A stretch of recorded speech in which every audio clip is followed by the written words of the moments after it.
नमस्ते जी, वैदिक क्लास में आपका स्वागत है। आज का हमारा विषय है मनुष्य को वेदाध्ययन सहित उपासक तथा सदाचारी होना चाहिए। आज के इस लेख के लेखक हैं वैदिक विद्वान मनमोहन कुमार आर्य, देहरादून से। आइए विषय की ओर चलते हैं। मनुष्य को परमात्मा ने बुद्धि दी है जिससे वह ज्ञान को प्राप्त होता है तथा सत्यासत्य का निर्णय करता है। मनुष्य को ज्ञान को प्राप्त करने जैसी बुद्धि प्राप्त है, वैसी अन्य प्राणियों को नहीं है। अन्य प्राणियों की तुलना में मनुष्य की विशेषता अपनी बुद्धि के कारण ही होती है। जो मनुष्य अपनी बुद्धि को सद्ज्ञान की प्राप्ति, अपने आचरणों की शुद्धि और परोपकार में लगाते हैं, वह मनुष्य धन्य होते हैं। उन्हें आत्मसंतोष रूपी सुख के साथ जीवन के सभी क्षेत्रों में सफलता प्राप्त होती है। परमात्मा ने मनुष्यों पर सृष्टि के आरंभ में ही कृपा करते हुए 4 वेदों का ज्ञान दिया था, जो समस्त विद्याओं से युक्त हैं। ईश्वर संसार का स्वामी, संसार का रचयिता, पालक, इसका प्रलय करता है। ईश्वर सत्य है, वह सच्चिदानंद स्वरूप है। ईश्वर निराकार, सर्वज्ञ, सर्वशक्तिमान, न्यायकारी, दयालु, अजन्मा, अनंत, निर्विकार, अनादि, अनुपम, सर्वधार, सर्वेश्वर, सर्वव्यापक, सर्वंतर्यामी, अजर, अमर, अभय, नित्य, पवित्र, सृष्टिकर्ता, जीवों का प्रेरक, उनके शुभाशुभ कर्मों का पालन, फल प्रदाता, वेद ज्ञान का दाता, उपासक को अपने स्वरूप का प्रत्यक्ष कराने वाला, सत्पुरुषों को सुख और पापियों को दुख देने वाला, रुलाने वाला है। आत्मा भी एक चेतन स्वरूप परिमाण वाला, ईश्वर से पृथक पदार्थ वाला सत्ता है। यह अल्पज्ञ, एक देशीय, अनादि, नित्य, अमर, अविनाशी, जन्म मरण धर्मा, शुभाशुभ व पाप पुण्य कर्मों का कर्ता, उनका जन्म मरण, जन्म जन्मांतर से लेकर किए हुए कर्मों के फलों का भोक्ता है। प्रकृति जड़ पदार्थ और सत्ता है। यह भी अनादि सनातन है। यह सदा रहने वाली सत्ता है। इस सत्व, रजस और तम गुणों वाली प्रकृति से ही परमात्मा ने ज्ञान, विज्ञान, निज बल का प्रयोग कर इस सृष्टि व ब्रह्मांड को रचा है। ईश्वर, जीव और सृष्टि का अस्तित्व सदा से है, सदा ही रहेगा। इनका अभाव व नाश कभी नहीं होगा। सृष्टि की रचना, भोग, काल और प्रलय के बाद पुनः सृष्टि की उत्पत्ति, स्थिति और प्रलय का क्रम जारी रहता है। परमात्मा इस सृष्टि को जीवों के भोग व अपवर्ग के लिए बनाता है। भोग का अर्थ जीवों को अपने किए हुए शुभ और अशुभ कर्मों का सुख दुख रूपी फल भोगना है।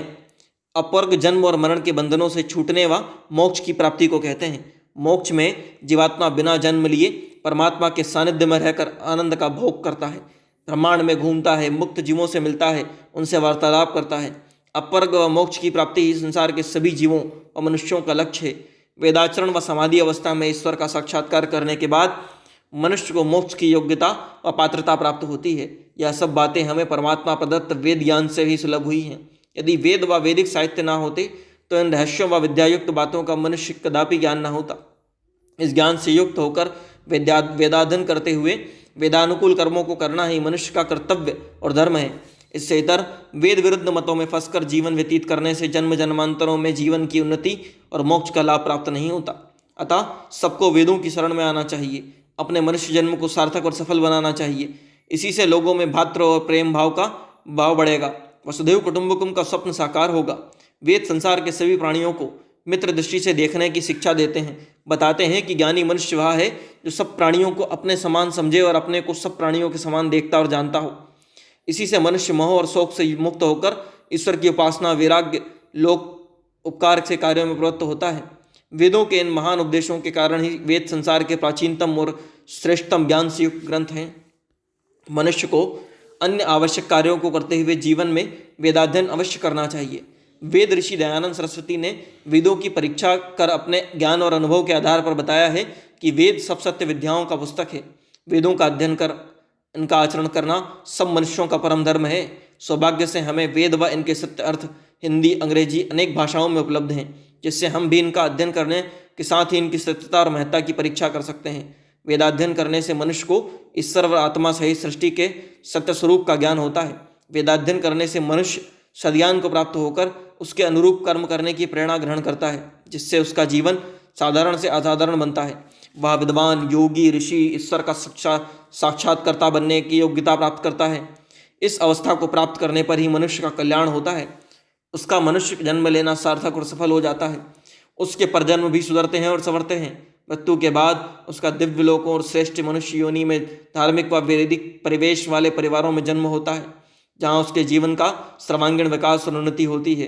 यही कारण है कि अतीत में वेदाध्ययन और वेदाचरण कर ही मनुष्य ऋषि, विद्वान, योगी, यश, कीर्तिमान, राजा, महापुरुष बनते थे। अनेक ऋषियों व रामकृष्ण आदि महापुरुषों का यश आज भी विद्यमान है। मर्यादा पुरुषोत्तम राम योगेश्वर कृष्ण जी का जीवन आज भी हमारे लिए आदर्श है, उपादेय है।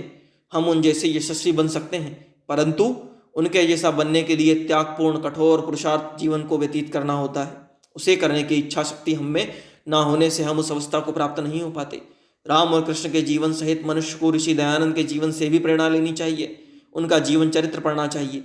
इसके साथ ही उनके प्रमुख ग्रंथों सत्यार्थ प्रकाश, ऋग्वेद भाष्य भूमिका, संस्कार विधि, आर्याभिविनय सहित पंचमहायज्ञ विधि, गोकरुणानिधि, व्यवहार भानु आदि ग्रंथों का अध्ययन भी करना चाहिए। हमें ऋषि दयानंद की 2 लघु पुस्तकों आर्योद्देश्य रत्नमाला, स्वयंत मंतव्य का प्रकाश पर भी ध्यान देना चाहिए। यह 2 लघु ग्रंथ भी स्वाध्याय के दृष्टि से अति उत्तम ग्रंथ हैं।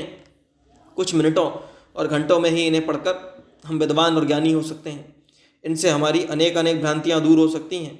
हमें ऋषि दयानंद के अनुयायी महापुरुषों स्वामी श्रद्धानंद, पंडित लेखराम, पंडित गुरुदत्त विद्यार्थी, स्वामी दर्शनानंद सरस्वती, महात्मा आनंद स्वामी, स्वामी विद्यानंद सरस्वती, आचार्य रामनाथ वेदालंकार जी आदि के जीवन चरित्रों को पढ़कर उनसे भी प्रेरणा लेनी चाहिए। ऐसा करने से हम सच्चे मनुष्य ईश्वर भक्त बन सकते हैं, जिससे समाज व देश को लाभ होने के साथ सत्यधर्म की सेवा भी हो सकती है। मनुष्य जीवन में सद्ज्ञान की प्राप्ति, ईश्वर की उपासना, वेद विहित कर्मों को करने में पुरुषार्थ के नितांत आवश्यकता होती है। बिना इस मार्ग का अनुसरण किए मनुष्य का जीवन उन्नत और सफल नहीं हो सकता। सत्कर्मों को करने से ही मनुष्य सुख और आत्मा का कल्याण होता है। उसकी आत्मा की उन्नति होने से उपासक, साधक और मनुष्य को यश और सुख मिलता है तथा उसकी जन्म जन्मांतरों में उन्नति होती जाती है। इस मार्ग पर चलने से मनुष्य को ईश्वर का प्रत्यक्ष होकर मोक्ष की प्राप्ति होती है। आत्मा का मुख्य लक्ष्य परम गति मोक्ष को प्राप्त होना ही है। यह लाभ वेदाध्ययन, वेदाचरण सहित सत्कर्मों में प्रवृत्त होने से होता है। ईश्वर उपासना और वेद यज्ञ, अग्निहोत्र मनुष्य को आध्यात्मिक जीवन के आगे बढ़ाते हैं। स्वाध्याय करते रहने से मनुष्य के ज्ञान में निरंतर वृद्धि होती जाती है। स्वाध्याय ही एक प्रकार का सत्संग होता है। जो स्वाध्याय है वो एक प्रकार का सत्संग ही होता है। उपासना में हम ईश्वर को संग करते हैं। उपासना से बड़ा सत्संग दूसरा कोई नहीं हो सकता। इसी प्रकार से वेदों का स्वाध्याय भी, अध्ययन भी सच्चा और उत्तम कोटि का सत्संग होता है।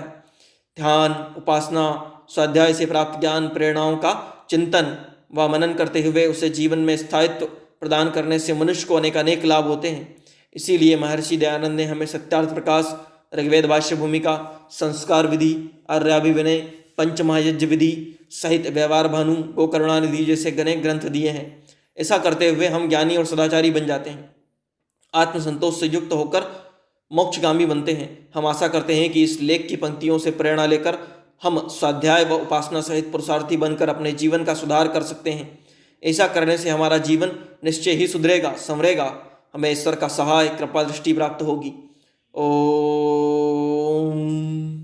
प्रस्तुत लेख के लेखक थे वैदिक विद्वान मनमोहन कुमार आर्य, देहरादून से। इस तरह के अन्य वैदिक लेखों के लिए, प्रेरणादायक कहानियों के लिए, महापुरुषों के जीवन के प्रेरक प्रसंगों के लिए, वैदिक भजनों के लिए वैदिक राष्ट्र यूट्यूब चैनल को लाइक करें, शेयर करें, सब्सक्राइब करें। अपने कीमती सुझाव कमेंट करना ना भूलें। साथ ही साथ बेल आइकॉन की घंटी को भी दबा दें ताकि सभी नए वीडियो आपको मिल सकें। डिस्क्रिप्शन बॉक्स में आप हमारे अन्य वीडियोस की प्लेलिस्ट देख सकते हैं। ऊपर बेल आइकॉन को, जो घंटी के आकार की बटन है वीडियो के ऊपर, उसको क्लिक करके भी आप प्लेलिस्ट ढूंढ सकते हैं, जिनका भी आप लाभ ले सकते हैं। धन्यवाद।